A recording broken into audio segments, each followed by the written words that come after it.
कभी ऐसा हुआ है कि किसी बहुत ज़रूरी एग्ज़ाम के लिए खूब पढ़ाई की, सारी तारीखें, सारे फैक्ट्स रट लिए और बस एक हफ्ते बाद सब कुछ दिमाग से साफ? कितना फ्रस्ट्रेटिंग लगता है ना? पर क्या हो अगर मैं बताऊं कि एक साइंटिफिक तरीका है जिससे पढ़ी हुई चीज़ें दिमाग में हमेशा के लिए बैठ सकती हैं। आज हम एक ऐसी ही ज़बरदस्त तकनीक को समझने वाले हैं जो हमारे पढ़ने का तरीका पूरी तरह बदल सकती है। तो आज हम क्या क्या देखने वाले हैं? सबसे पहले हम समझेंगे कि आखिर हम इतनी जल्दी चीजें भूल क्यों जाते हैं। फिर हम जानेंगे कि पढ़ाई का एक बेहतर स्मार्ट तरीका क्या है। और सबसे जरूरी बात, हम अपने ज्ञान को सच में हमेशा के लिए पक्का कैसे कर सकते हैं। इसके बाद हम इसे लागू करने का एक पूरा एक्शन प्लान देखेंगे और हाँ, उन आम गलतियों और टूल्स के बारे में भी बात करेंगे जो इस सफर में हमारी मदद करेंगे। तो चलिए सबसे पहले उसी जानी पहचानी परेशानी से शुरू करते हैं। एग्जाम खत्म और सारी जानकारी दिमाग से गायब। ये सिर्फ फ्रस्ट्रेटिंग नहीं है, इसके पीछे एक पूरा विज्ञान काम करता है। तो आखिर हो क्या रहा है? क्या हमारी मेमोरी कमजोर है? नहीं, बिल्कुल नहीं। ये तो बस हमारा दिमाग है जो अपना काम कर रहा है। और जानते हैं, इस बात को समझना ही हमारी पहली जीत है। ये कोई कमी नहीं है, बल्कि एक बिल्कुल नेचुरल प्रोसेस है। जी हाँ, इस प्रोसेस का एक वैज्ञानिक नाम है द फॉरगेटिंग कर्व, यानी भूलने का ग्राफ। अब ये एक नेचुरल प्रोसेस तो है, लेकिन अच्छी खबर ये है कि हम इसे धीमा कर सकते हैं। असल में हम इसे अपने फायदे के लिए इस्तेमाल भी कर सकते हैं। इसे ऐसे समझते हैं, मान लीजिए आज 10 नए इंग्लिश वर्ड सीखें।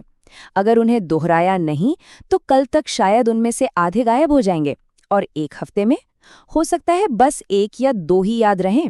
19वीं सेंचुरी में हरमन एबिंगहॉस ने इसी बात को साबित किया था। सीधी सी बात है, बिना रिवीजन के हमारी यादें बहुत तेजी से मिटती हैं। तो अब जब हम प्रॉब्लम को समझ गए हैं तो चलो इसके सल्यूशन की बात करते हैं। और अच्छी बात यह है कि इस फॉरगेटिंग कर्व को मात देने का एक साइंस बेस्ड और बहुत ही असरदार तरीका मौजूद है। इस कमाल के सॉल्यूशन का नाम है स्पेस्ड प्रैक्टिस। इसे ना मसल्स बनाने की तरह समझिए। क्या कोई एक ही दिन में 10 घंटे जिम जाकर बॉडी बना सकता है? नहीं ना। हम वर्कआउट को पूरे हफ्ते में बांटते हैं। हमारा दिमाग भी बिल्कुल ऐसे ही काम करता है। ये रट्टा मारने का एकदम उल्टा है। जरा इन दोनों तरीकों को देखिए। एक तरफ है हमारा पुराना तरीका, रट्टा मारना, खूब सारी मेहनत और नतीजा कुछ दिन बाद सब भूल गए। और दूसरी तरफ है स्मार्ट तरीका, स्पेस्ड प्रैक्टिस। यहाँ मेहनत उतनी नहीं बल्कि स्मार्ट है और नतीजे कहीं ज्यादा बेहतर और हमेशा के लिए। तो अब सवाल ये उठता है कि आखिर ये टेक्निक इतनी असरदार है क्यों? चलिए अब इसके पीछे की साइंस को समझते हैं कि हमारे दिमाग में आखिर ऐसा होता क्या है। सुनने में ये किसी जादू जैसा लगता है ना? कि बस पढ़ाई के टाइम को बांटने भर से मेमोरी इतनी मजबूत कैसे हो जाती है? लेकिन ये जादू नहीं, ये न्यूरोसाइंस है। इसके पीछे 2 मेन वजह हैं। पहला, रिट्रीवल प्रैक्टिस। इसे ऐसे समझिए जैसे जंगल में कोई पगडंडी बना रहे हों। जितनी बार उस पर चलेंगे, रास्ता उतना ही पक्का होता जाएगा। जब भी हम कुछ याद करने के लिए दिमाग पर जोर डालते हैं, हम अपनी मेमोरी के रास्ते को मजबूत कर रहे होते हैं। और दूसरा कारण है कॉन्टेक्सचुअल वेरिएशन।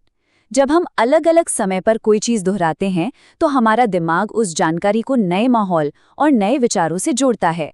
इससे उसे याद रखने के लिए और ज्यादा बहाने, मतलब कि हुक्स मिल जाते हैं। चलिए अब थ्योरी से हटकर प्रैक्टिकल बात करते हैं। आखिर इस कमाल की टेक्निक को अपनी रोज की पढ़ाई में शामिल कैसे किया जाए? यहाँ एक बहुत ही आसान स्टेप बाय स्टेप प्लान है। सबसे पहले टॉपिक को अच्छे से समझकर पढ़िए। इसके तुरंत बाद किताब बंद करके उसे अपनी भाषा में याद करने की कोशिश कीजिए।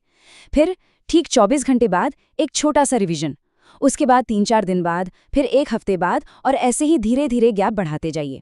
और हाँ, सबसे ज़रूरी बात, सिर्फ पन्ने नहीं पलटने हैं। खुद से सवाल पूछिए, किसी दोस्त को समझाइए, कुछ भी ऐसा कीजिए जिससे दिमाग को वो जानकारी ढूंढकर निकालने में मेहनत लगे। अब ये बस एक उदाहरण है, इसे अपनी ज़रूरत के हिसाब से बदल सकते हैं। हो सकता है कोई मुश्किल सब्जेक्ट जल्दी जल्दी दोहराना पड़े, तो अपने लिए जो सबसे बेस्ट काम करता है उसे ढूंढने के लिए थोड़ा बहुत एक्सपेरिमेंट करने से बिल्कुल मत डरिए। अब हम अपने आखिरी हिस्से पर आते हैं। यहाँ हम कुछ ऐसे टूल्स देखेंगे जो इस पूरे प्रोसेस को ऑटोमेटिक बना सकते हैं और साथ ही उन आम गलतियों के बारे में बात करेंगे जिनसे बचना जरूरी है। अच्छी बात यह है कि टेक्नोलॉजी इसमें हमारी काफ़ी मदद कर सकती है। एंकी एक बहुत बढ़िया फ्लैश कार्ड ऐप है जो आपके लिए स्पेसिंग शेड्यूल खुद ही तय कर देता है। क्विज़लेट सीखने को मज़ेदार बना सकता है, बिल्कुल एक गेम की तरह। और अगर टेक्नोलॉजी वाला तरीका पसंद नहीं तो लाइटनेस सिस्टम है, जिसमें आप कागज़ के फ्लैश कार्ड से यही काम बहुत असरदार तरीके से कर सकते हैं। अब उन 3 आम गलतियों से बचना है। पहली, टालमटोल। इस तकनीक के लिए समय चाहिए, इसे आखिरी ज़ात के लिए नहीं छोड़ सकते।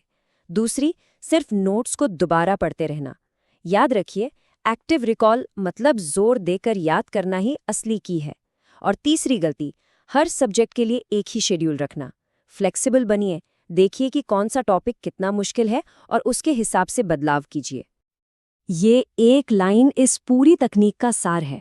मतलब स्पेस्ड प्रैक्टिस आपकी कच्ची पक्की शॉर्ट टर्म मेमोरी को एक मजबूत लॉन्ग टर्म नॉलेज में बदल देती है। तो अब सोचना क्या, कोई एक सब्जेक्ट या मुश्किल टॉपिक चुनिए, एक प्लान बनाइए और खुद देखिए कि आपके सीखने का तरीका कैसे बदलता है। यकीन मानिए, आपका आने वाला कल इसके लिए आपको थैंक यू बोलेगा।